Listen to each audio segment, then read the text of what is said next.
Well, hello and welcome to this seminar on near-death experience, offering insights into mind, consciousness, and reality.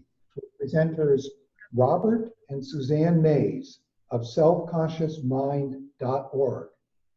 They join us today from their residence near Durham, North Carolina. Hello, I'm Andrew Linnell. I'm with the Anthroposophical Society of Greater Boston and one of your co-hosts, along with Susan Heber of the Boston branch of the International Association for Near-Death Studies. On the table in the back, as you saw coming in, are some sign-up sheets, one for IANS and one for AS in GB for Anthroposophical Society in Greater Boston if you want to be on our mailing list for events like this. We are thrilled to be able to do this jointly, and it's something I think is long in coming. Robert and Suzanne have been involved in this for quite some time. Let me give a short introduction to them. They've studied NDE phenomena together for over 40 years, although neither has had their own personal NDE. They are also students of Riddlesteiner's anthroposophy and members of IANS, and helped found the Emerson Waldorf School in Chapel Hill, North Carolina. Their current focus is the study of NDEers' prophetic visions of future world events, which includes a survey of NDEers on visions they have had of future events, either during their NDE or at some other time. I have seen this survey request for inputs. Of course, I haven't had an NDE myself, not of course, but I have not. So we have a very large audience here in the Watertown Public Library, and we also have people who are online. And so if those of you who are online, you may submit questions at any time by clicking the Q&A icon on your screen. Those of you here in the library may raise your hand if you have a question. There will be 4 occasions during the talk where we'll stop to try to answer them live. Okay, but you'll have to hold your questions until then. And I'll have this mic and I'll get up and you can ask a question into the mic. Because of these technological problems of getting the sound to come correctly and to work here, you know, it might be cumbersome, but we'll get through it. It might even be best to hold your questions to the end here in the live audience. So now let's get started. I want to welcome Robert and Suzanne Mays. Thank you. Thank you. And thank you very much for having us present at this meeting. Our talk deals with our theories about the mind, consciousness, and the true nature of reality. You can read more about our research at our website, selfconsciousmind.com. More than 40 years ago, Robert and I read Raymond Moody's book, Life After Life. Somewhat later, we were participating in an anthroposophical study group, and we're reading Rudolf Steiner's At the Gate of Spiritual Science, a summary of the basic principles of anthroposophy. We were also separately reading Return from Tomorrow by George Ritchie, the story of his very deep, profound NDE, detailing his encounter with the being of light, whom he took to be Christ, who took him on an extensive tour of the spiritual world. We felt that both books were mutually confirming of the spiritual nature of the human being and the existence of a transcendent spiritual realm. Many years later, in 2005, we began studying NDEs phenomenologically. Neither of us has had an NDE. We considered NDEs to be the archetypal phenomenon of a relationship of the mind to the physical body.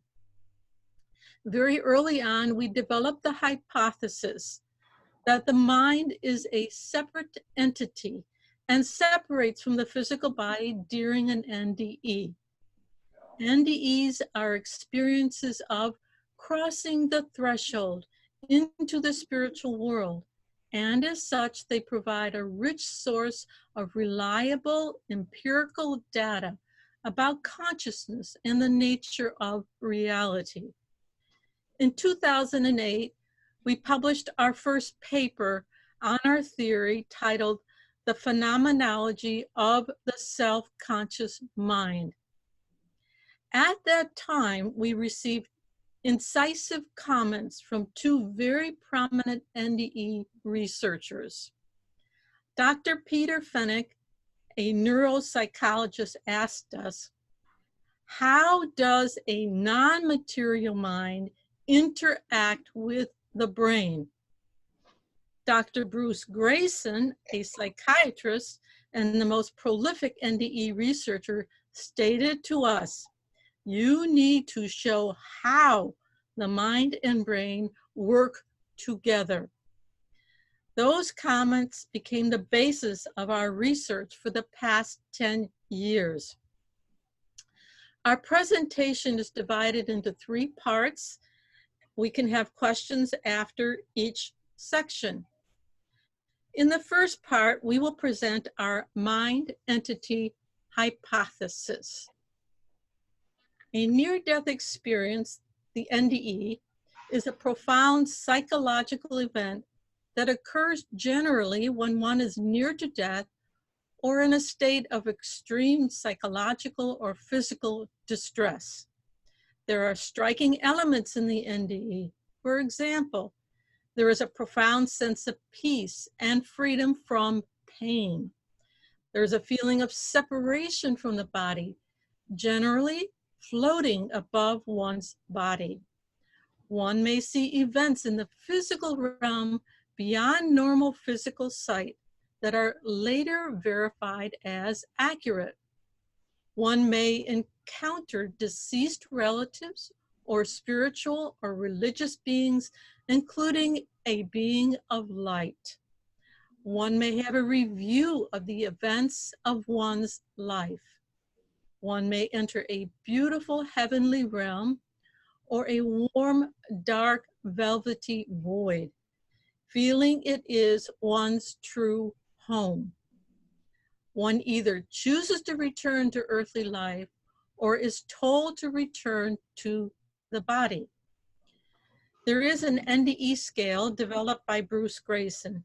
It measures the number of elements and the intensity of the elements to give a measure of the depth of the experience. There are 16 elements, each assigned a value of 0, 1, or 2, depending on the intensity of the element. The scale thus ranges from 0 to 32. An NDE is defined as 7 or greater. The average score of an NDE is about 16. The term near death is actually a misnomer. NDEs occur under many different antecedent physical conditions, including sleep, meditation, fainting, alcohol use, etc., as well as cardiac arrest and coma. Regardless of the prior conditions, the experiences have the same elements and the same intensity or depth. The experiences under the different conditions are indistinguishable. This strongly suggests that there is a common proximate cause for all NDEs, regardless of the person's physiological or psychological condition. For us, that suggests the proximate cause is the separation of the mind from the physical body. This diagram shows the 3 states of being associated with NDEs. There's ordinary consciousness, the NDE itself, and the post-NDE state with after effects. To focus on the NDE itself, there is a sense of separation from the physical body and out-of-body experience in this state. And in this state, all cognitive faculties remain.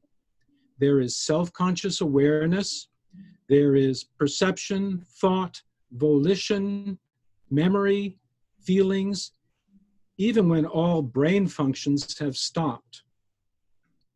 The NDEer has lucid thoughts, hyperreal perceptions.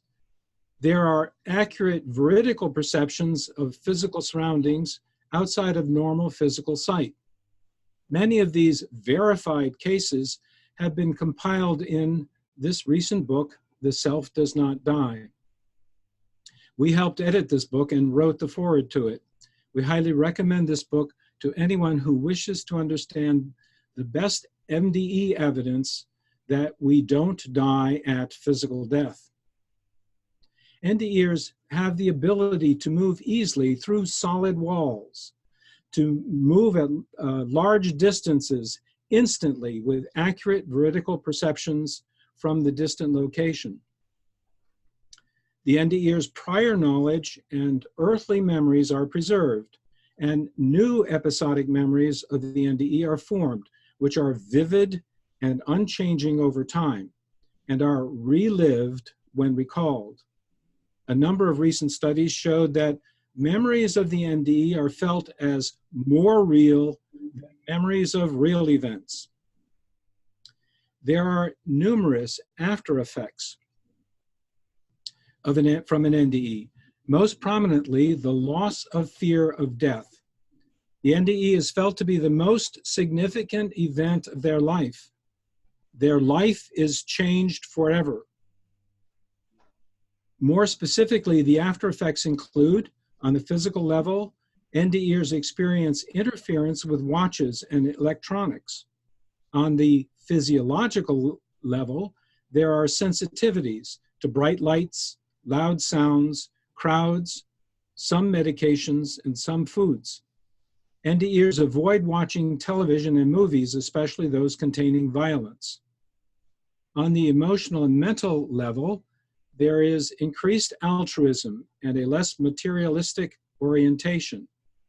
However, the extensive changes in NDEers' attitudes unfortunately lead to a 75% divorce rate. On the spiritual level, there is increased spirituality and but a decrease in interest in religious practice. And finally, there is strong evidence of the objective reality of the separate mind entity in so-called apparitional NDEs. There are 7 verified cases documented in The Self Does Not Die. The NDEer appears out of body to another person to communicate something, and both parties confirm the encounter and the communication. Here is case 7.3 from The Self Does Not Die. Olga Gerhardt underwent a heart transplant. Her entire family was at the hospital except her son-in-law, who stayed at home. At 2:15 a.m., her new heart stopped beating. She was finally resuscitated 3 hours later. The son-in-law woke at exactly 2:15 a.m. Olga was standing at his bedside. She seemed normal. He thought the operation had been postponed. He asked, "How are you?" She replied, "I'll be all right. There's nothing for any of you to worry about. Give this message to my daughter." That's his wife. He wrote down the message, the time of day, and then he promptly went back to sleep. When Olga regained consciousness later that day in the hospital, she asked her daughter, "Did you get the message?" Olga had left her body and could not communicate with those in the hospital, so she went to her son-in-law instead the night before.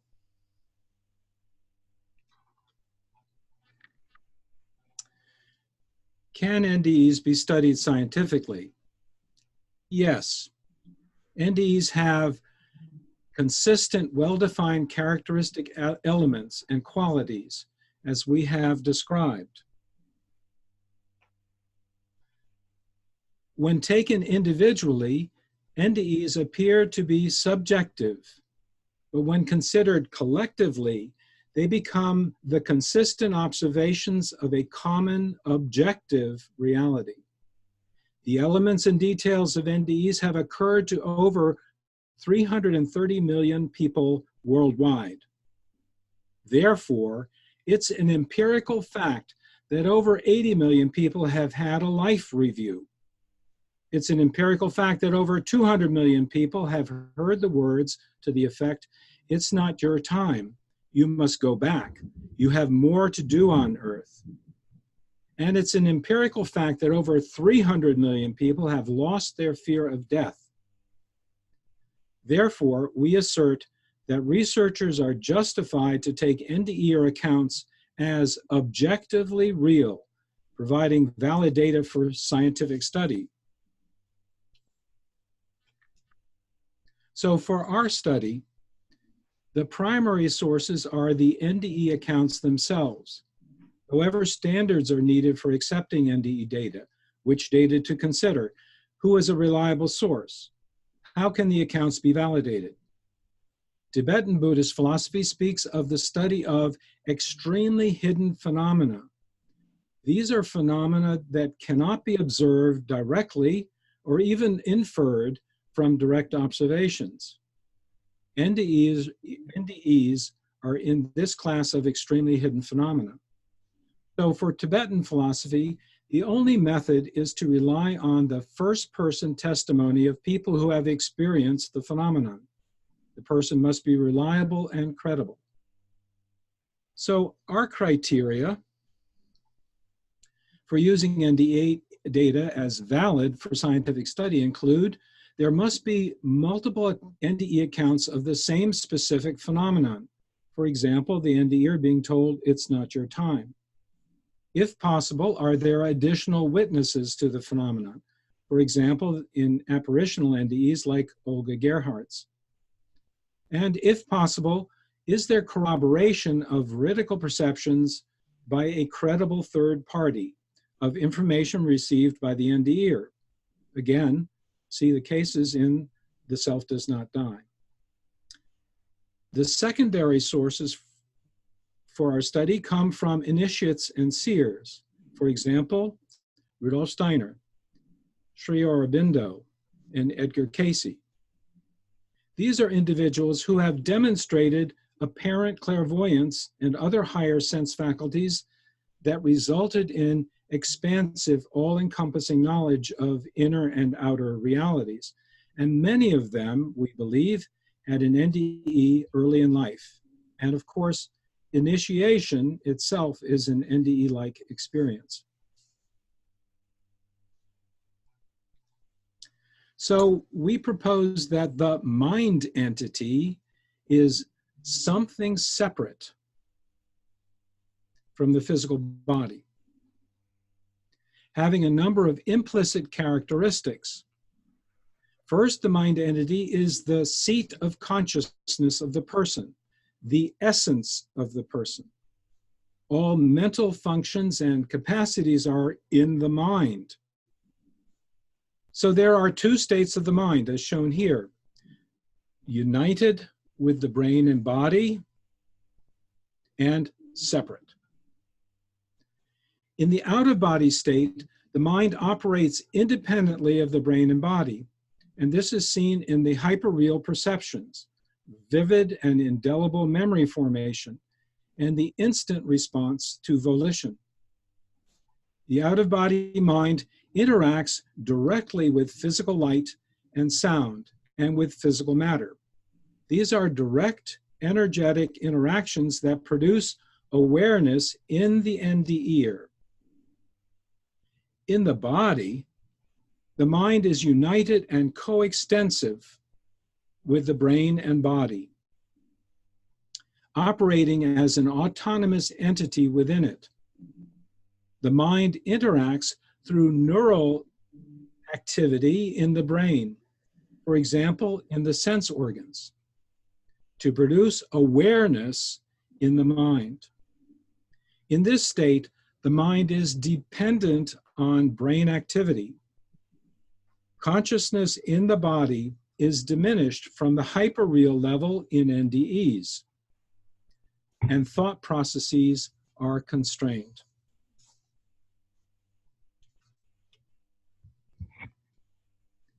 A crucial question for this theory is, how does a non-material mind interact with anything physical? And we need to make an important distinction here. The mind entity, in our view, is non-material, that is not made up of atoms, but not necessarily non-physical. And this implies it has some physical attributes that manifest according to the mind's own laws. So let's look at the phenomena regarding interactions of the NDE's non-material body with physical processes. First, there are sensory interactions with physical light and sound waves. NDErs also report bobbing against solid surfaces, such as the ceiling, and the ability to touch and feel an object and sense the texture and temperature of surfaces of objects by touch. In addition, there are many cases of NDErs passing easily through solid objects like walls. And when passing through solid objects, some NDErs report a sense of resistance or a change of density or a swishing or wafting of the NDEr's body. And finally, there are interactions with another person's body during the NDE out-of-body state. So when a cardiac arrest patient passed her hand through Raymond Moody's arm, she felt it had a very rarefied gelatin consistency with an electric current running through it. This suggests an interaction of the non-material mind to sense neural activity. Another case, 7-year-old NDEer Jerry Casebolt playfully tickled another patient's nose when he was out of body, and until the latter sneezed. This suggests the ability of the non-material mind to trigger neural activity. And there are 3 cases of merging with another person to see and hear through that person's eyes and ears, or to hear the other person's thoughts.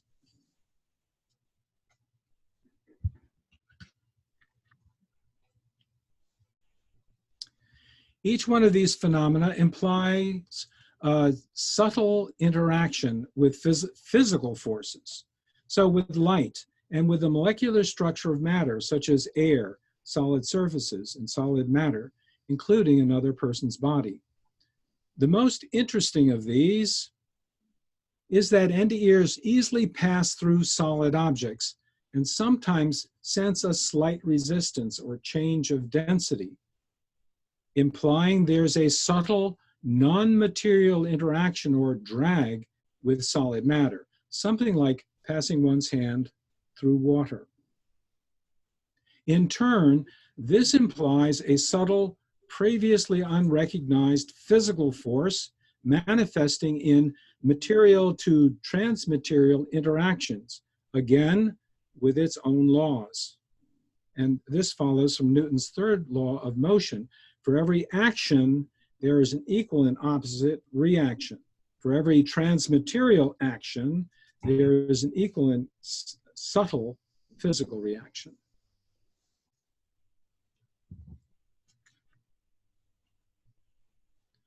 Moreover, since there are cases of interactions by an NDEr with another person's body, that implies direct interaction with neurons is plausible.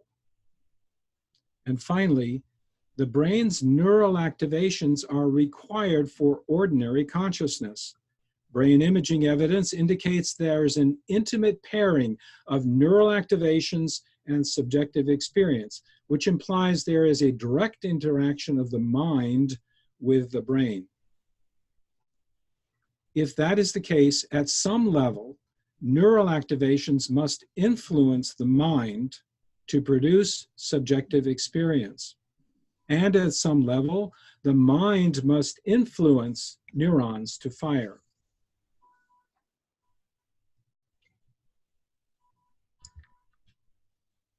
So how can the non-material mind interface with the physical brain?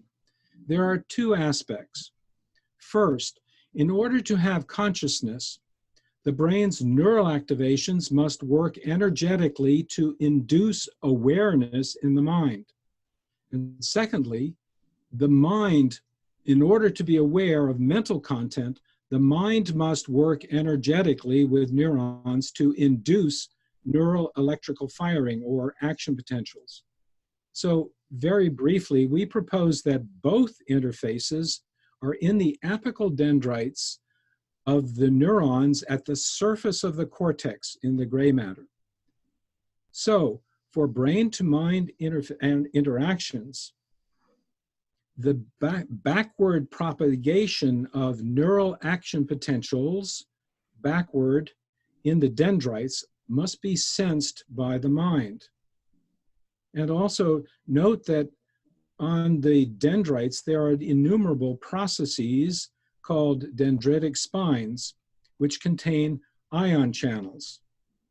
So in the mind-to-brain interface, the mind alters the molecular configuration to open these ion channels to trigger neural activations.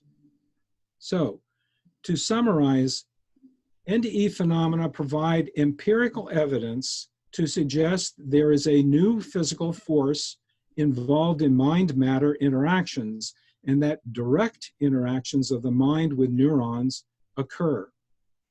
And this part of our theory answers Peter Fenwick's challenge: how does the non-material mind interact with the brain? To summarize our mind entity hypothesis, based on the evidence from NDEs, we can say that the mind appears to be an autonomous, energetic entity that separates from the body during an NDE. During ordinary consciousness, the mind entity interfaces with the brain. That's the yellow arrow overlying the brain. Concepts, meanings, semantic knowledge, and memory reside in the mind. Perceptions begin with sensory brain processes, but the conceptual semantic content comes from the mind through intuition. Thoughts, feelings, urges, volitional processes begin in the mind and activate neural processes so they come to awareness. Memories are formed and reside in the mind, not in the brain.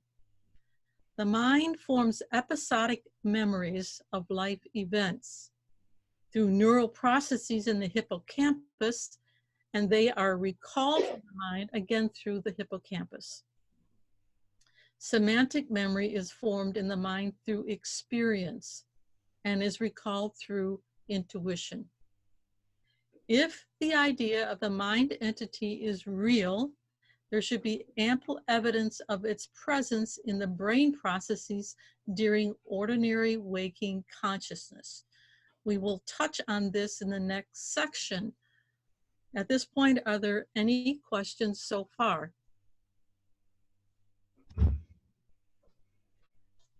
Well, there's one question that's come in, and it says some researchers claim that NDEs do not exist, as you're saying, but that they occur like dreams, only at brainwave transitions. It sounds like you have sufficient data, but how would you refute such claims? Well, primarily through the veridical perceptions that occur, and there are 67 of them that are documented in The Self Does Not Die as verified by third-party analysis. And basically, when an NDEer can report veridical perceptions that occur when they are demonstrably unconscious and no brain waves at all. And they are idiosyncratic and unusual perceptions, or they are perceptions way beyond where their physical body is located, or just could not be seen by their physical body, even though in those cases usually their eyes are taped shut and they are unconscious. They're basically in cardiac arrest. No brain waves at all, no blood flow to the brain, and therefore there can be after 15 seconds there can be no electrical activity at all. So, and those veridical perceptions are, as I say, unique and either outside the possibility of physical sensory detection, or they have they can. There's no explanation for how a person can see something that's miles away and accurate at the same time that they are in coma or they are in cardiac arrest. So that's the primary source of evidence that NDEs, the mind must be separate. And there's so many cases that you can't propose a ad hoc hypothesis that says, well, this person was not really dead, and it was just when they woke up there was this REM intrusion that allowed them to make up what they saw. So that's our answer to that. Thank you. There's another question here asking you to possibly relate this to the Greek model of the human being. And I'm reading it, soma, psyche, and pneuma, or body, soul, and spirit. Is this non-material mind sort of the same thing as psyche? We would say psyche and pneuma. In other words, or in anthroposophical terms, the soul and spirit or ego. And and in NDEs, there is a subtle distinction, but it is not easy to make phenomenologically the distinction between soul and spirit. And so we say mind. Well, that's all the questions for now. Thank you. Okay. So we'll go on now to the second part of our presentation, which is on how the mind entity works with the brain in ordinary consciousness.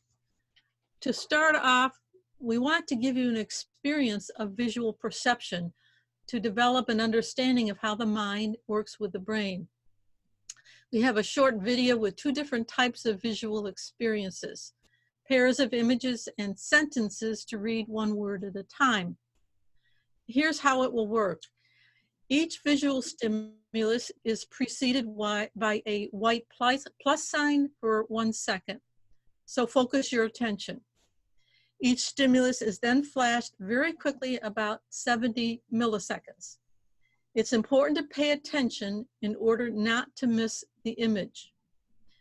Due to technical limitations, some images may not show. Show for some people. Yeah.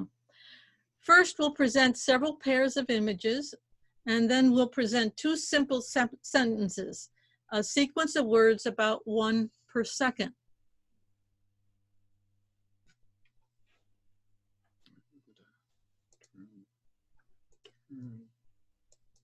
Turn this off. Okay, we'll start the video now. So pay attention. Plus. Second pair. Plus. Third pair.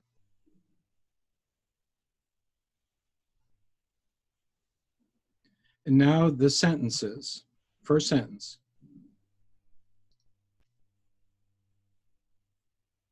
And the second sentence.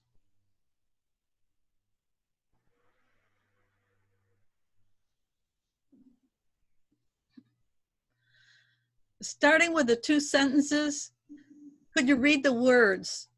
Did you notice anything unusual about the sentences? Anybody? first one didn't make sense. Didn't make sense. Okay. Peanut is in love and the other peanut is salted. Okay. And for the pair of images, did you see each image? Did you recognize what it was? Yes. Yes. Okay. So the second image was a contrast to the first image. Maybe it was a little jarring compared to the first, like Einstein, and then who was it? Who? Lady Gaga. You got it right. Okay. All of these images were easy to recognize, even with a very short exposure time. The images or words flash for a short time and then fade out with a faint after image. At 70 millisecond exposure, the electric impulses from the retina reach the first stage of processing in the occipital cortex after the image is gone. Even without any further exposure, we become aware of the image, fully segmented and identified all at once. The brain and the mind have gone through several steps before the image comes to awareness. There is a specific pattern of neural brain activity when one is presented with an image or a concept that is incongruous or out of context or jarring when compared to the previous context.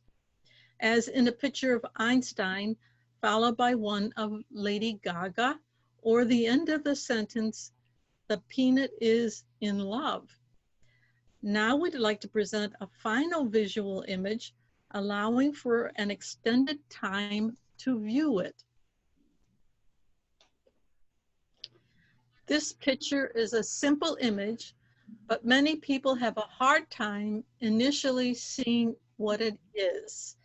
Has anyone here seen this image before? And if so, please hold off saying anything just yet. For those who have not seen it before, can you tell what it is? So go ahead. Do you see the image here, or is it a meaningless display of black and white shapes? Initially, all perception starts with the unprocessed image called the given. Initially, there is no organization, no segmentation of the image, no conceptual content. To recognize the image, one needs to get the organizing concept of the image. This is the figure of a man, a bearded man, some might say, a religious figure. Do you see it? So this is the head. This is the beard, the mouth area, the mustache, the nose, the two eyes. So that is the head. And here are the shoulders, and so on. So there is generally a definite moment when one finally sees the image. When that happens, one sees the image all at once in its correct context, correct segmentation. One sees what it is. This is an experience of intuition. One's mind has added something new to the earlier jumble, namely the concept of the image. Do you get the image now? So again, this is the head, and these are the eyes, the nose, the mustache, the mouth, the beard. How are we doing there? Or do some people still have a problem? Yeah, I see it. Okay, some see it. All right, keep going. So this is a case of delayed recognition that shows that there are two steps in recognition. The first step is the percept, without any segmentation of the image and without meaning. The second step is intuiting the concept. With this image, one has the experience of the two distinct steps. However, in most cases, the concept is apprehended almost immediately in the mind through intuition. In case there is anyone who doesn't see the image, here is a final hint. Do you see the image now? I hope you do.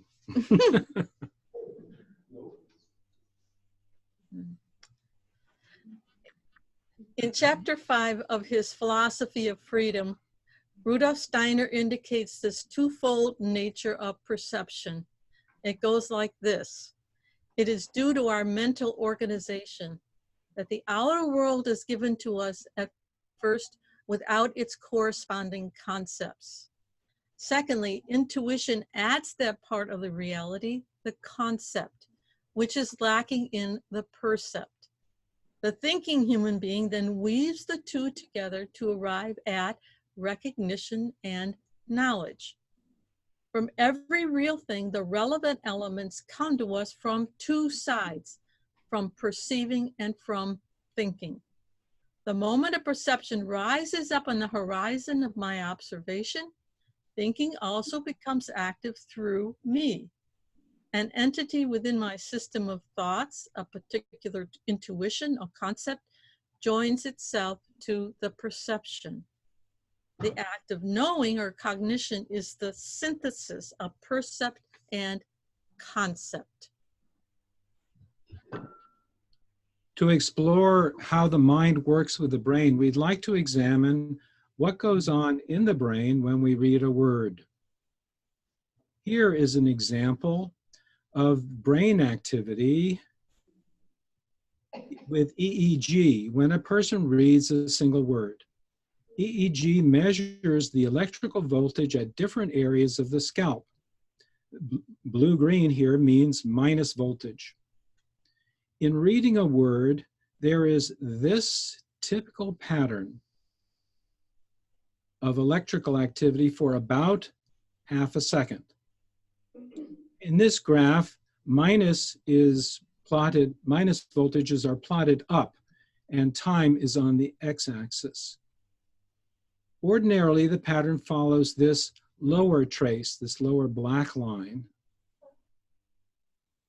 But when one reads an incongruent word in the sentence, there is an unusual, strong minus voltage at the top of the scalp, shown here, peaking at 400 milliseconds, called the N400.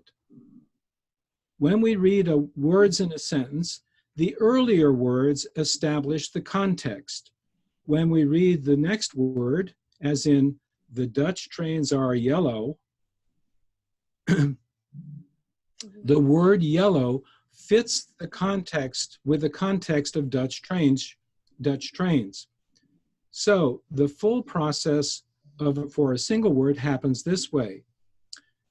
At 115 milliseconds, the N1 minus voltage peak is associated with detecting the word percept, the form of the word. And the target word in the sentence shown here is Y-E-L-L-O-W, as in, the Dutch trains are yellow. At 200 milliseconds, the P2 plus voltage peak is associated with detecting the meaning of the word, the meaning of the concept of yellow, namely a bright, warm color. At 400 milliseconds, the minus voltage peak is associated with the awareness of how congruent or incongruent the word is in context. Yellow is congruent because the Dutch trains are in fact yellow, an example of world knowledge. If we say the Dutch trains are white or sour, there is a large peak at N400 because white is incongruent and sour is really anomalous. So if we say the peanut is in love, there is likewise a large N400. But consider the following story. A woman saw a dancing peanut who had a big smile on his face. The peanut was singing about a girl he had just met.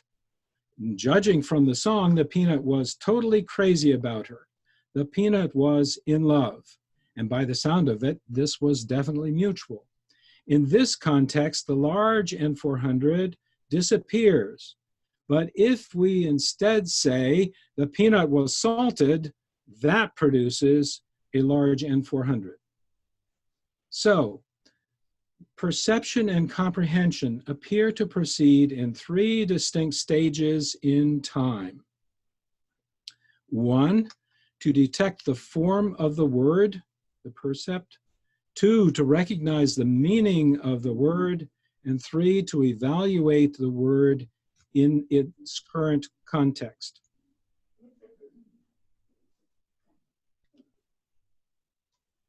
It also happens that the 3 stages happen in 3 distinct regions of the brain.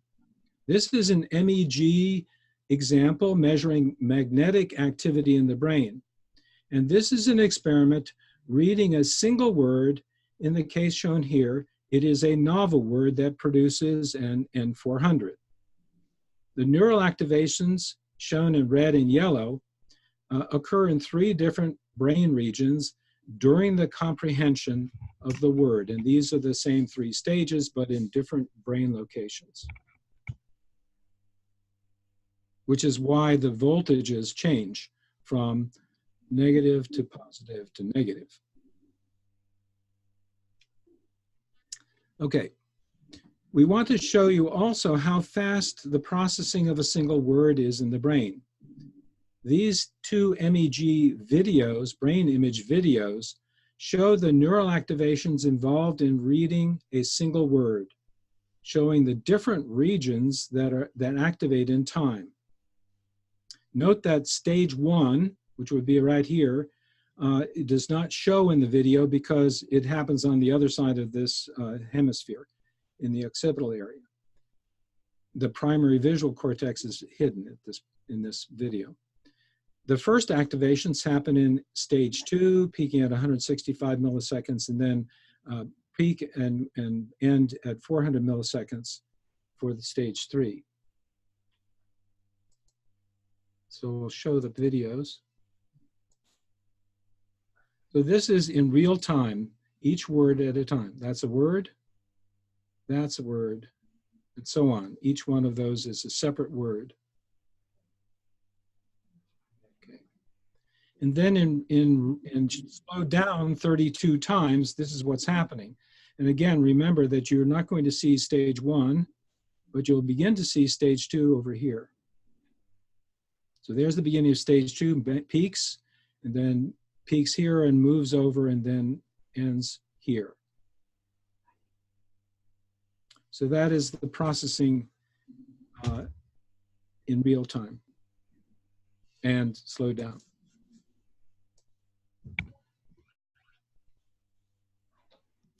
So earlier we showed that NDEs demonstrate that all conceptual content and memories reside in the mind, even in ordinary consciousness. So how does the conceptual content work with the brain to come to awareness? How does the mind to brain interface work? This next diagram is a schematic view of the process. In actuality, the mind here is not separated from the brain, but is intimately connected with it. Very briefly, in ordinary consciousness, the mind interfaces and works with the brain by inducing neural firing that allows mental content in the mind to come to awareness. The mind requires neural activation to become aware of its own mental content. Therefore, the mind first impresses its mental content on a brain region, which is this red arrow. The neural activation in that region acts as a mirror to bring the mental content into consciousness, which is the orange arrow. So this part of our theory answers Bruce Grayson's challenge. You need to show how the mind and brain work together. So, are there any questions at this point?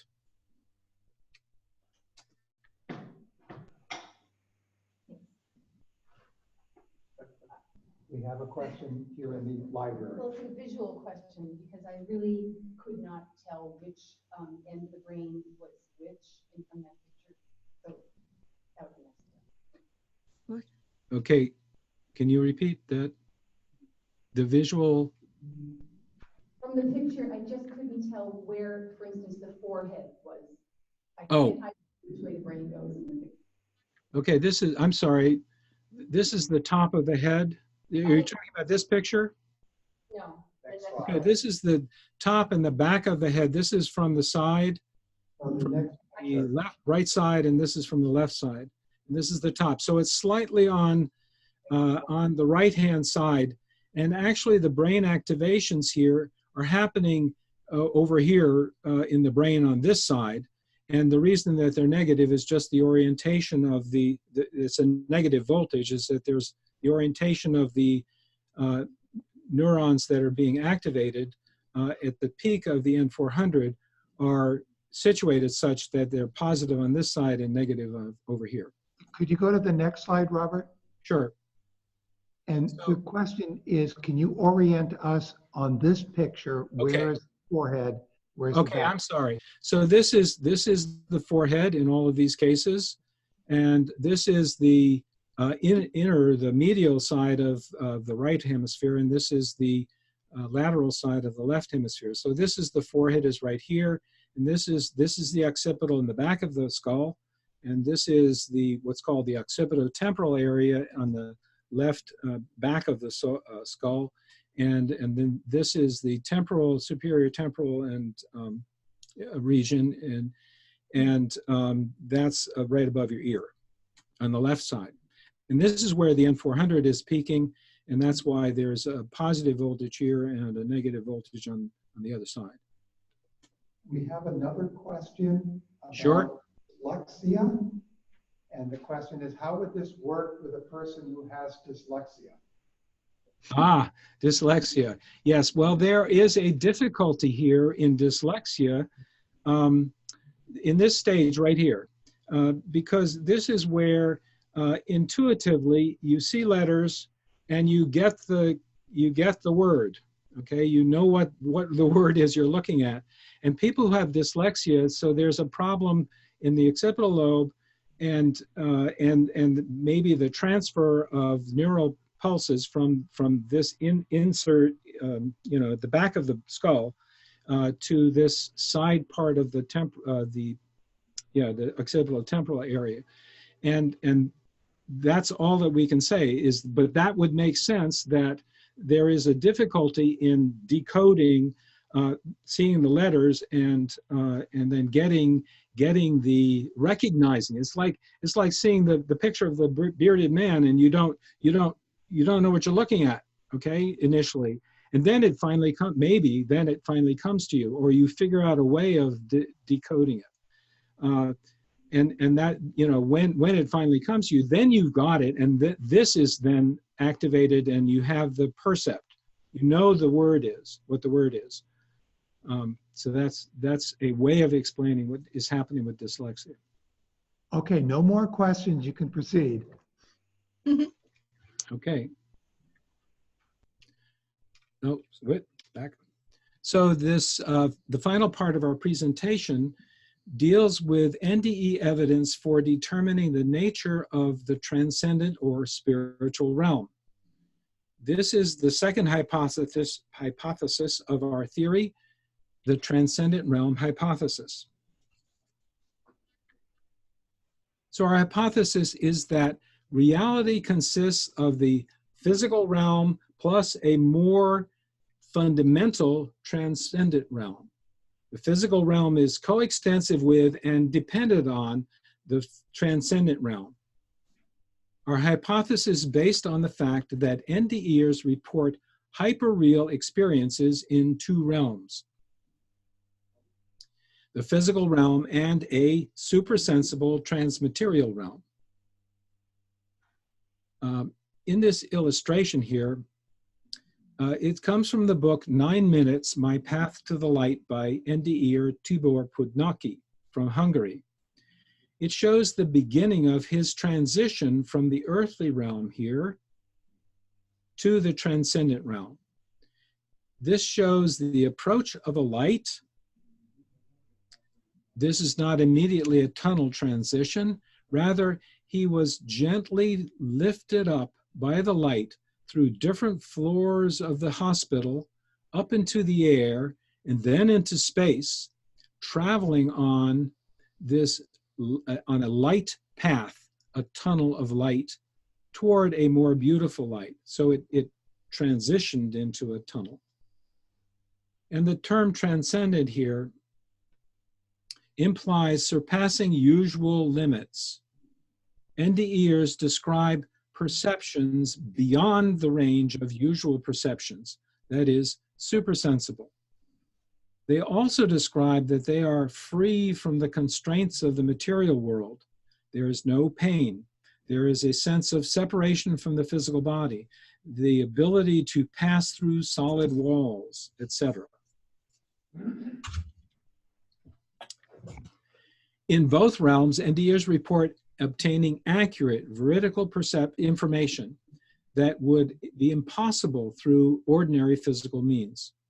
In both realms, NDEers report encounters with deceased persons and other spiritual beings. And in the transcendent realm, NDEers report experiencing unconditional love, interconnectedness. It's one's true home. They report memories of life events and visions of the future that are later verified. They have access to limitless knowledge and wisdom and a sense of life purpose and meaning in life. And this illustration is also from Tibor's book at a much later stage in his NDE. He has already gone through an extensive life review, and he has met his soul group he calls the brothers and sisters, and has been told that he must return because he has already decided. Once he accepts his decision, he is allowed to explore the world beyond the threshold before returning to his body. And he says, "It is light. Everything consists of light." So, to understand the transcendent realm, our methodology is to compare the elements of physical reality and examine the corresponding elements as described by NDEers of the transcendent realm. So the fundamental elements of physical reality are generally held to be space, the 3 dimensions of physical space, time, which is considered the 4th dimension, and matter, and fundamental physical forces like gravity, electromagnetic force, and nuclear forces. So, to develop our transcendent realm hypothesis regarding space, we will examine the quality of NDEer out-of-body perceptions in the physical realm. Regarding time, we will examine the phenomena of the NDE life review and the life preview. We will also touch on further aspects regarding consciousness and the meaning of life. And then regarding matter, we've already discussed this topic with mind-brain interactions.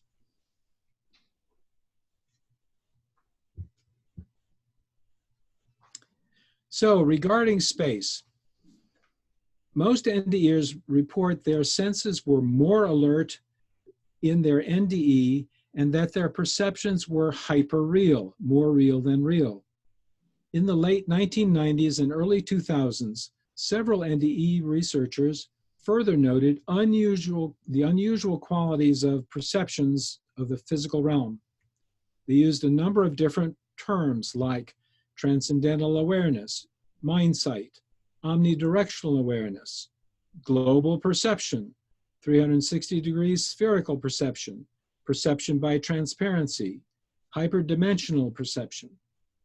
Now, of these investigators, Dr. Jean-Pierre Jourdain stands out for his detailed interviews of NDEers about the qualities of their perceptions and for his incisive analysis of the phenomenon of end-of-ear perceptions. He was the first to assert that this phenomenon implies that there is an extra dimension to reality. So, end-of-ears describe veridical perceptions of the physical realm while out of body, but with greatly enhanced perceptual features and abilities. I could see at an angle of 360 degrees. I could see in front and behind. I could see underneath, from far. I could see up close and also transparently. I remember seeing a stick of lipstick in one of the nurse's pockets. I could see all at once a green plaque with white letters saying Manufacture of Arms of Saint Etienne, a city in France. The plaque was under the edge of the operating table, covered up by the sheet I was lying on. I could see with multiple axes of vision from many places at once. I wanted to go through the wall. I don't know why. I realized that it was not resisting me, and I went through it. I saw what was on the other side, a huge garden, a bicycle garage. All of these perceptions were later verified. A second example, I could see everything, and I do mean everything. 360-degree spherical vision, and not just spherical, detailed. I could see every single hair and the follicle out of which it grew on the head of the nurse standing beside the stretcher. At the time, I knew exactly how many hairs there were to look at. The specific perceptual features we have described include global perception, 360-degree spherical-like perception, perception from everywhere. Here is an example. Although my eyes were closed, I could suddenly see everything, the whole room and myself in it, and I couldn't tell where I was seeing from. I seemed to be seeing everything from everywhere. There seemed to be no observer separate from what was seen. There was simply awareness. Perception by transparency. Here's an example. When I woke up, I was above my body. I was aware of all the people who had been called into the room to help and what they were thinking. I also found myself able to see my mother on the other side of the wall in the waiting room.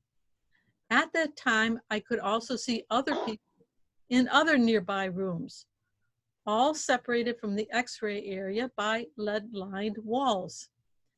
I still could tell that the walls were there, but I could see the other people in the other rooms. These perceptions were all later verified.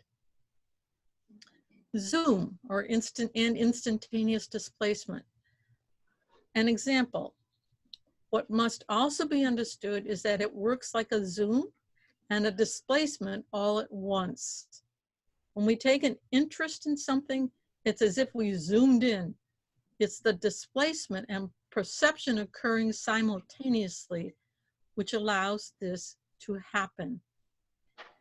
How are we to understand what the end-of-ears process of perception really is?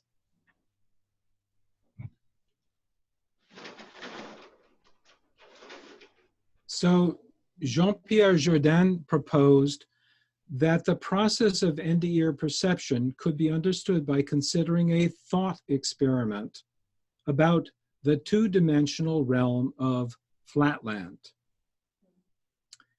In flatland, two-dimensional beings live in a flat world of just length and width, no height. The beings are completely flat, like a sheet of paper.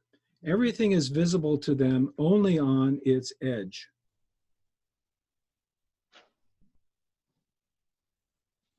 Objects have no height. The beings of this world know that there are only two directions, forward and back, and left and right. they have no conception of above and below. So here's Tweety sitting in his bed. He sees the opening of the door to his bedroom, but only the edges of the armchair in the corner.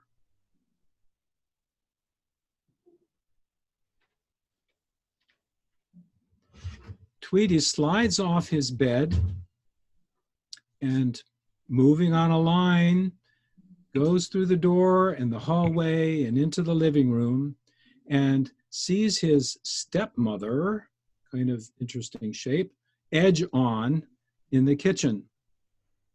He admires the edge painting on the wall. It's just a line of colors arranged in a beautiful sequence. But Tweety can't see the painting in the vault here, or the ID card hidden behind the sofa. Now suppose, and Tweety suddenly, Tweety also can't pass through the walls of the house. Boing, boing. Now suppose Tweety suddenly has an NDE. He rises above his body, projecting him into the third dimension. Suddenly, above the two-dimensional plane here, he now hovers over the whole scene. Now Tweety perceives everything in his world all at once, just as we three-dimensional beings see all of his world from above. He gazes over the whole scene, global perception. He can see through the sofa and walls to the ID card and the painting inside the vault, perception by transparency. He can easily move through the walls of the whole house by hovering and moving in the above third dimension.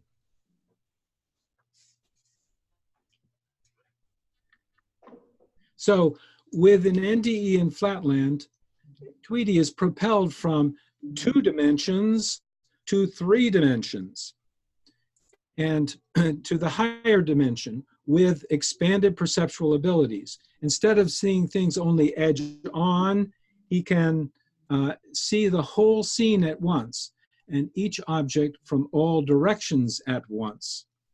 He can see inside objects, for example, inside his own body. He can zoom to any detail or move out to see the whole scene. Tweety's stepmother here can't see him out of body because she can't see into the above realm, the above dimension. His NDE or body is transparent in the 2-dimensional realm. So Tweety's experiences moving to a higher dimension during his NDE correspond well to an NDEer's experience in their NDE in the physical realm. By extending the analogy of the 2-dimensional case going to 3 dimensions, we can postulate that there is an extra dimension to our physical reality. For ordinary physical reality with space and time, we speak of there being 4 dimensions, including time. So the NDEer's expanded perceptual and movement abilities can be explained by the NDEer being in a higher 5th dimension. So let's consider the 5-dimensional analogs of Tweety's 3-dimensional abilities. Tweety, above Flatland, has global perception of all of the 2-dimensional world, whereas the NDEer has simultaneous omnidirectional awareness of all of physical surroundings. Tweety sees inside 2-dimensional objects, and the NDEer sees through 3-dimensional objects. Tweety floats above walls, defying the physical laws governing Flatland, and the NDEer moves through walls, defying a similar physical law.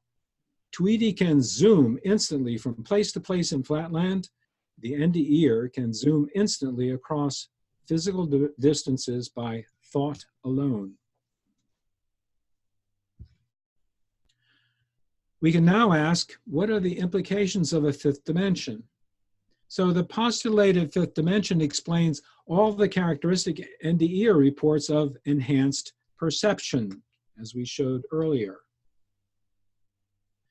These perceptual enhancements probably account for the common description that NDE perceptions are hyper-real, more real than real. The postulated fifth dimension subsumes and infuses all of physical reality and includes all of the apparently unlimited, transcendent, non-material reality. Our currently understood physical laws are not immutable. The laws work differently in the fifth dimension. So, here would be a good place to stop and ask for questions.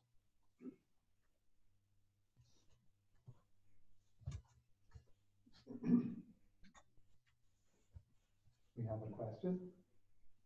So it strikes me, one of the interesting things here is it's mostly visual. Now, of course, Dr. Steiner posits there are actually 12, at least 12 senses. Yeah. How these work in this fifth dimension. This is mostly visual. Steiner postulates 12 senses. Okay, I didn't get all of that. The question has to do with 12 dimension, 12 senses. the 12 senses, sorry. Right. And how in these experiences one can discuss these 12 senses in regards to the fifth dimensions that you're talking about. Right. So the fifth dimension is this transcendent dimension.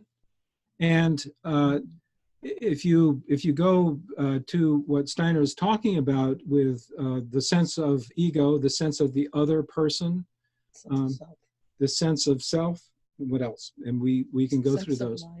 The sense of life and the sense of movement and so on. Some of those are, we could say, a sense of balance. Some of those are transcendent. They are senses that occur in supersensibly. And others of them are finer physiological senses, like the sense of balance. So they're, you know, Steiner's view is much broader than the usual physicalist view of and physiological view, but this is completely compatible with them. And particularly the sense of meeting another person. Well, that is I have to say, from our discussion, you know, our reading of NDEer accounts, that is something that is right in the forefront. One senses the presence of a being. One senses that this being or this light is a being. And so that is the sense of the other, the sense of ego, sensing the ego of the other. And so that is definitely a supersensible sense, and it is more real, I think, more acute in the transcendent realm when one is out of body, for example. I'm not sure if this is a question or just a comment, but it seems that there's no privacy there. Yeah, no privacy, right. Yes, one's thoughts are there. So there's only truth. There's no room for lies. Yeah, there's no room for deception or lies. And so one realizes, yes, that one is there in the presence, particularly in the life review, or whatever. You're arguing with the being of light because you don't want to go back. Well, yes, as you are formulating that feeling and thought, the being of light knows it. And so, yeah, one has to be totally open. And that's the way it is.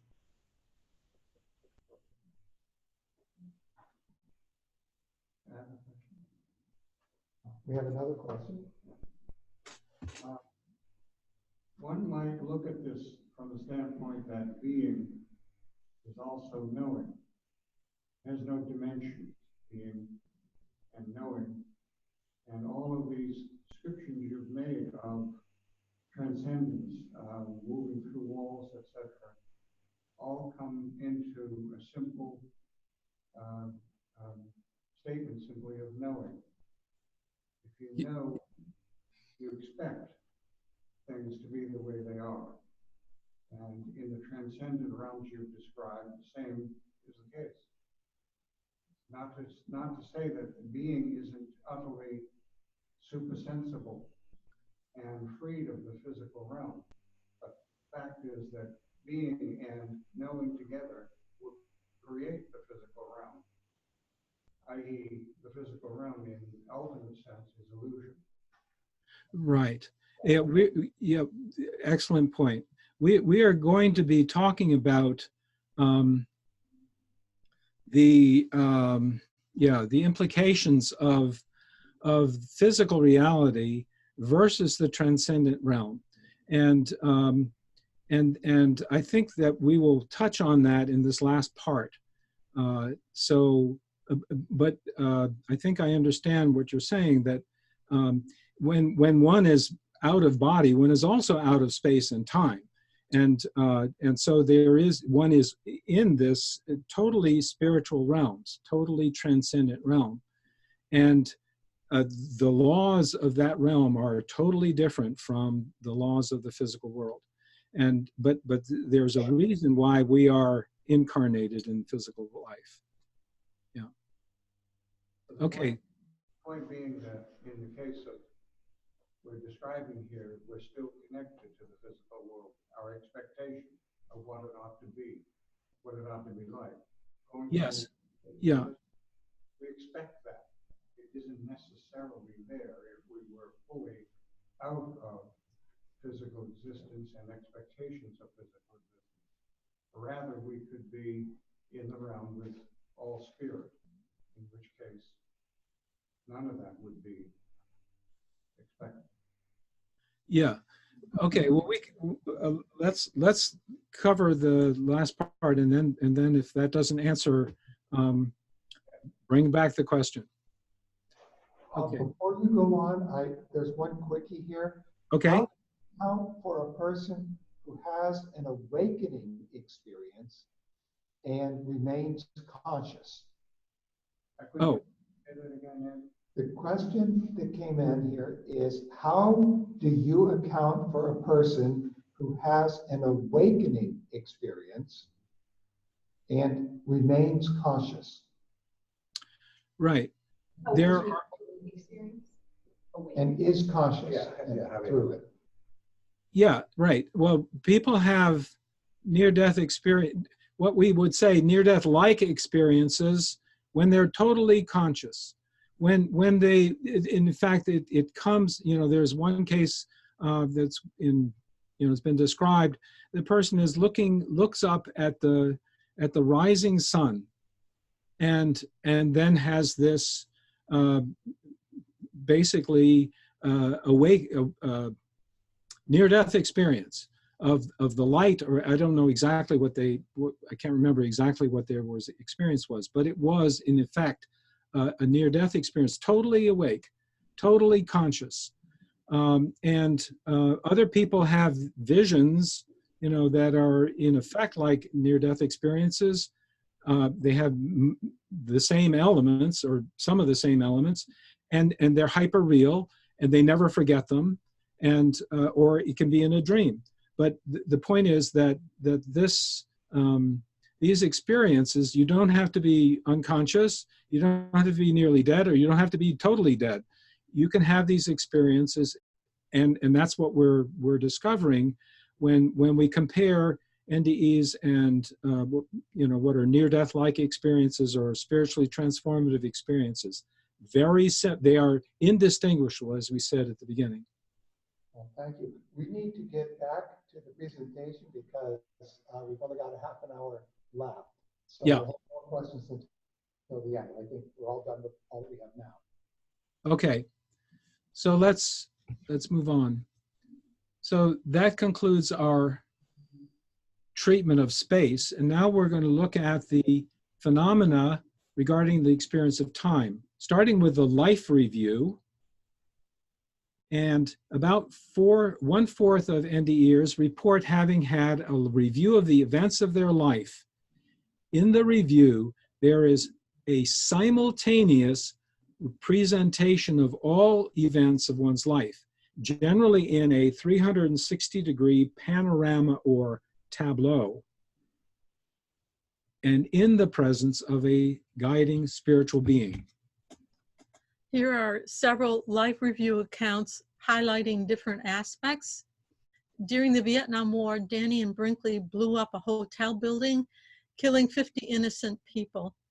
In his life review, he says, "I felt the stark horror that all of those people felt as they realized their lives were being snuffed out. I experienced the pain their families felt when they discovered that they had lost loved ones in such a tragic way. In many cases, I even felt the loss their absence would make to future generations." From Anita Morjani, "I saw my life intricately woven into everything I'd known so far. My experience was like a single thread woven through the huge and complexly colorful images of an infinite tapestry. All the other threads and colors represented my relationships, including every life I'd touched. Every single encounter was woven together to create the fabric that was the sum of my life up to this point." From Gurun Grip, "Because of the love and understanding radiating from the being of light, I found the courage to see for myself what in my actions had caused him, the being of light, pain. And for most of the episodes, the being offered me an alternative way to act. Not what I should have done, but what I could have done. An open invitation that made me feel completely free to accept or not to accept his suggestions." Here are some of the features of the life review. Every episode of one's life is presented from the apparently most insignificant episode to the most memorable, focusing on one's interactions with others. The presentation displays the details of one's emotions and actions and the effects of those actions on others.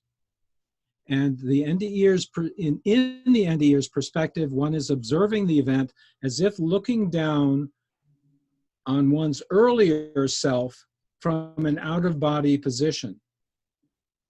Every event shown is hyperreal, with perception from everywhere, with zoom and displacement perception. This is the same type of enhanced perception as the NDEer's out-of-body perception of the physical realm. The same unusual perceptual abilities occurring in two separate NDE elements further supports the idea that NDEs are objectively real events in both realms. So from Tom Sawyer's NDE, "I relived every exact thought and attitude, even the air temperature and things I couldn't have possibly measured when I was 8 years old. For example, in the life review, I could have counted the mosquitoes that were in the area. Everything was more accurate than could possibly be perceived in the reality of the original event." Additional features of the life review. Generally, the life review is conducted in the presence of a loving being, who is frequently described as a being of light. There is no judgment except by oneself. There is no condemnation. The loving being feels disappointment and pain from our errors and misdeeds. As with Dannion Brinkley, the NDEer may be shown the ripple effect of one's actions to others in widening circles and through generations. As with Anita Morjani, The NDEer may see their actions in relation to a vast, intricate tapestry of relationships, every life that one has touched, showing one's interconnectedness with everything. And that would include people that you meet in the street and never see again. One is shown how one could have acted without condemnation or coercion, implying one has free will. And the purpose of life is love, an activity that can be expressed only in relationship to other living beings.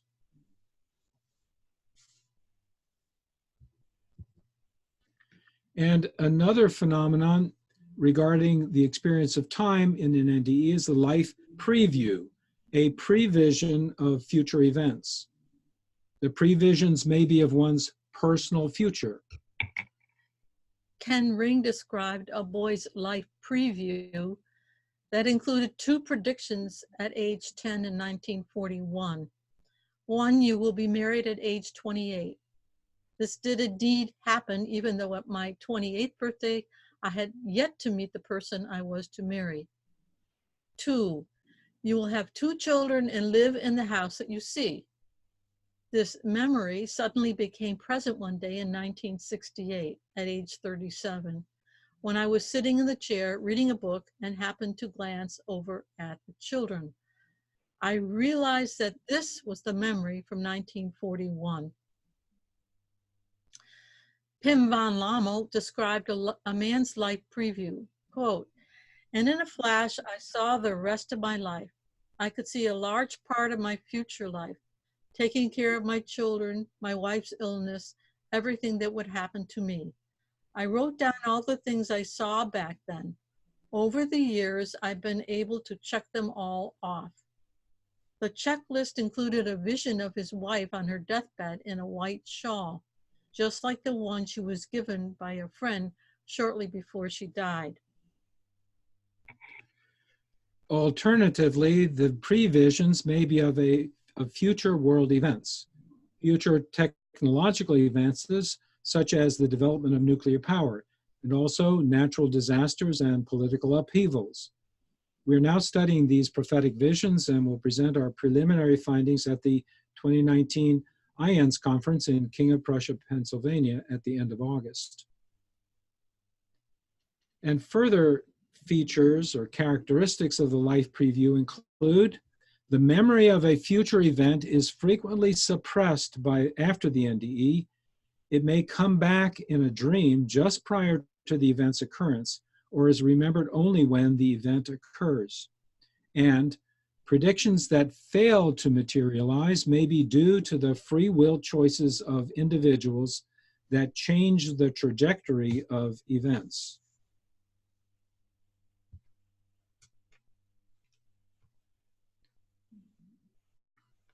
So what are the implications of time-related NDE phenomena? First, the life review implies that there is an exact detailed recording of all events in the physical realm, at least those involving human beings. All the actions, emotions, and thoughts of a person and their effects on other people seem to be inscribed in a permanent book of world memory that can be accessed by the change in consciousness during an NDE. The record appears to be built into the fabric of reality in the transcendent realm. And esoteric traditions state that all details of earthly life are encoded in what is variously called the Akashic Record, or the Book of Life.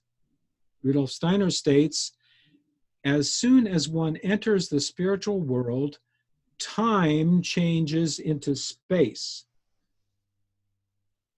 In the Akashic Chronicle, events are detailed exact snapshots placed side by side in a higher dimensional space. The record appears as an intricate network or tapestry of interrelationships for events as they unfold through time in the physical realm, with ever-widening ripples reaching out to essentially every other person. And the life review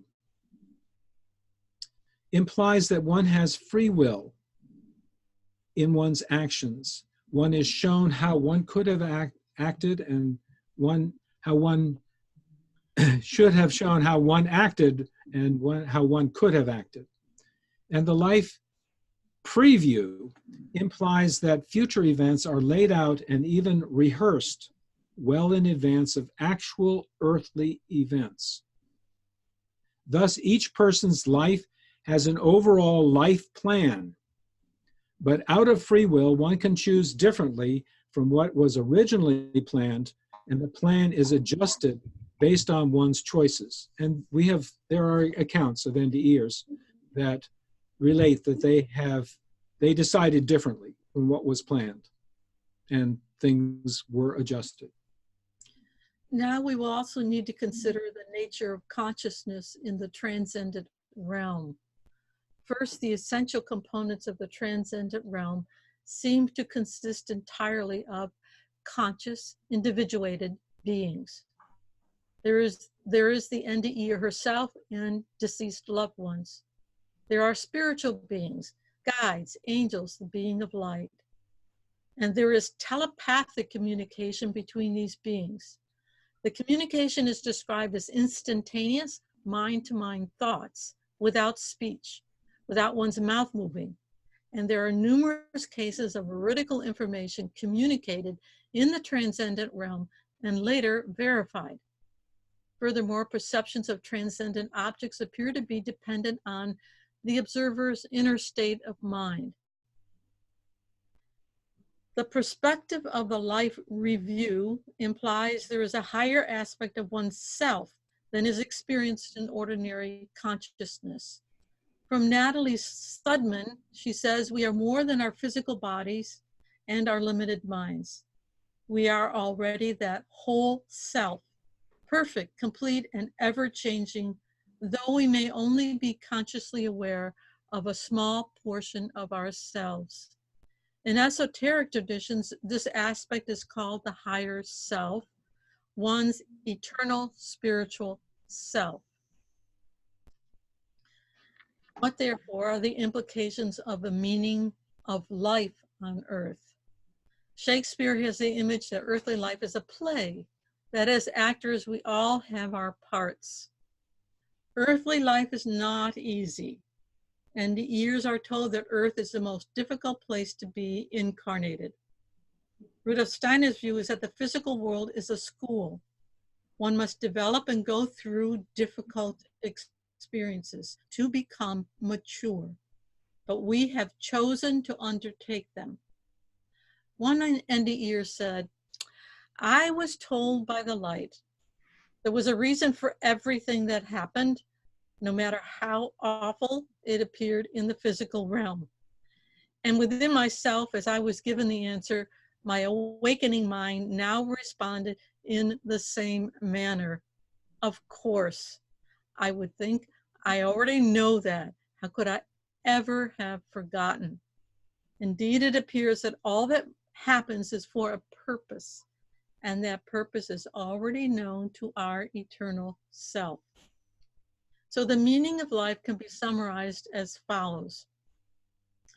We are eternal spiritual beings having an earthly incarnation.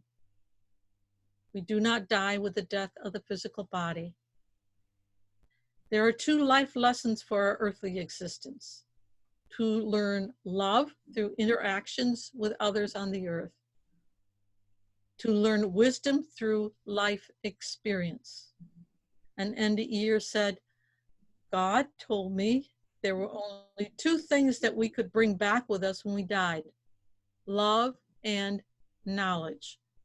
So I was to learn as much about both as possible. Let's now summarize the overall picture of the transcendent realm. First, the transcendent spiritual realm is a higher dimension than the physical realm's 3 dimensions plus time. The NDEer's perceptions of the physical realm are of a higher order. Second, what is the relationship of the transcendent realm to the physical universe? The transcendent realm includes, contains, and infuses all space, time, and matter of the physical universe, and apparently exists beyond all physical space.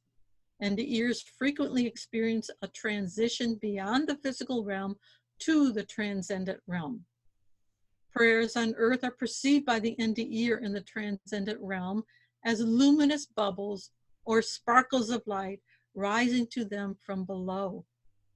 Spiritual beings from the transcendent realm appear in the physical realm in spirit visitations, deathbed visions, and after-death communications. The laws of the transcendent realm supersede physical laws. NDEers have accurate veridical perceptions at a distance from the physical body. Like reviews present details of life episodes far beyond the NDEer's actual earthly experience. Like previews present precognitive visions that are later frequently verified as accurate. There is a new physical force of interaction between the material objects and transmaterial entities.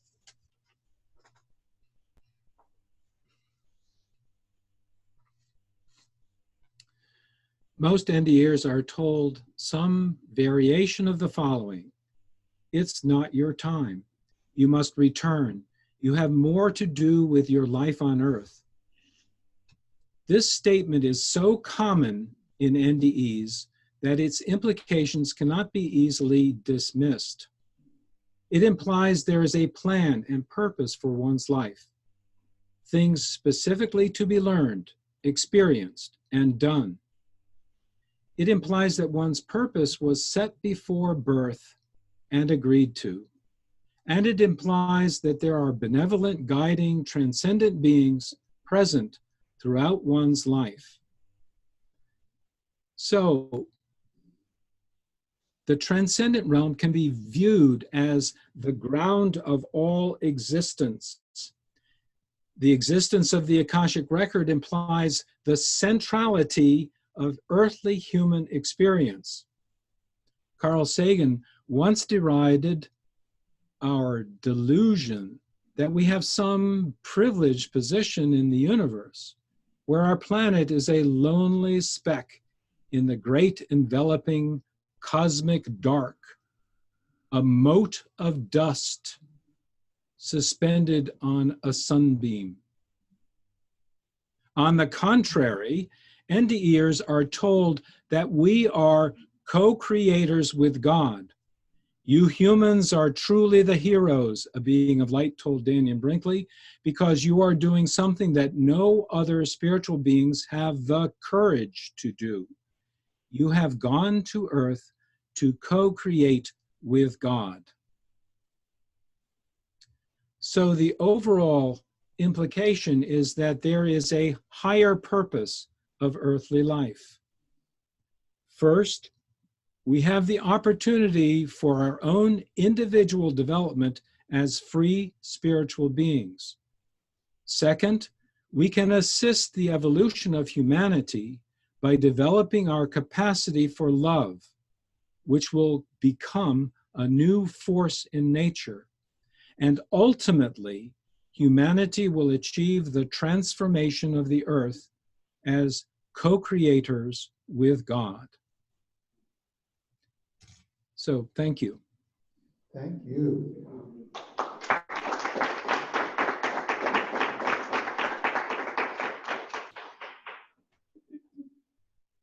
We can take one or two more questions if there's any, or comments that somebody has. We have an audience here. I don't think you can see them, of about 17 people, I think I counted. So any other questions, or yes?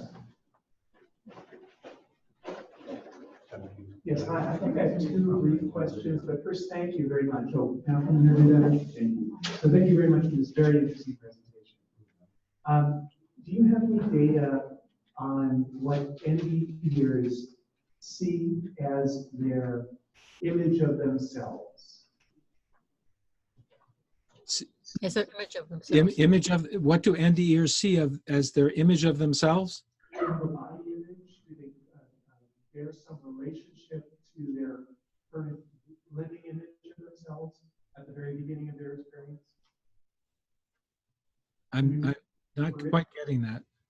I'm sorry. So we see in apparitions, for instance, that the individual looks the way the individual, the living individual looks now, right? Their physical. Someone who's seen the apparition of an NDE sees that person as that person appears now. My question would be, does the NDE, not an apparition necessarily, but does the NDE experience having a body that they can see, an image of themselves that they can see? Yeah, can somebody with in the front of the room summarize that, because I'm not quite getting the question. Can they see themselves as? How do they see themselves? How do they see themselves? Yes. What's that visual, When- visual impression of themselves? So what do they, if the NDE were to describe how did I look to myself Okay. during the NDE experience, how is that the same or different than the physical impressions that we have?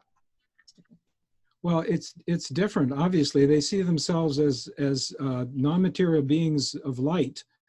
They are, yeah, mostly they give descriptions of what they see of other people, but many of them have the sense of that they have a body, just like they have in ordinary physical life.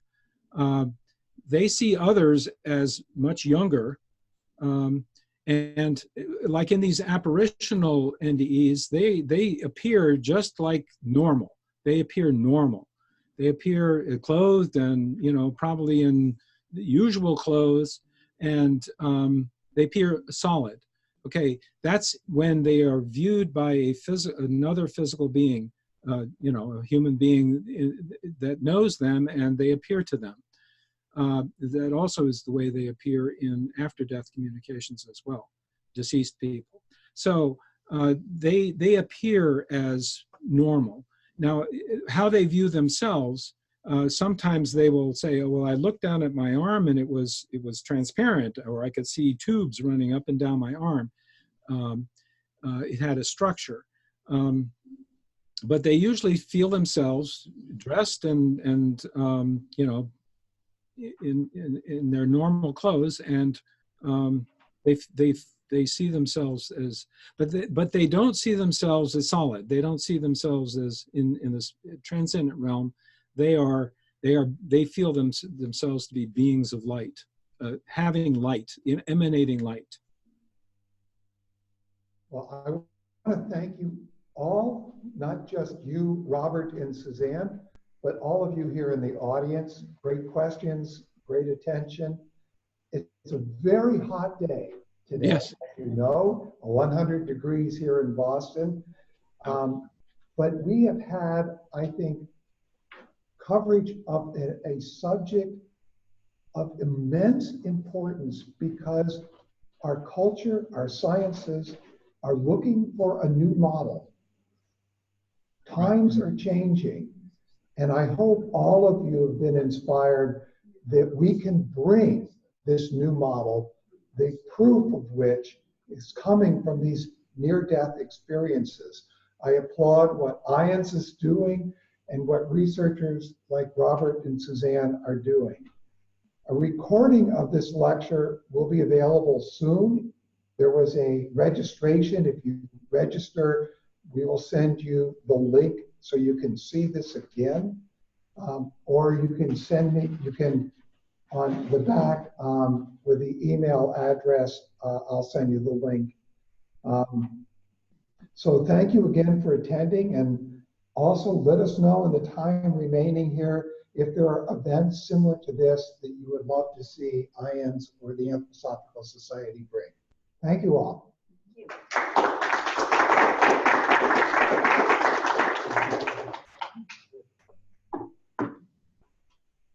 Wow.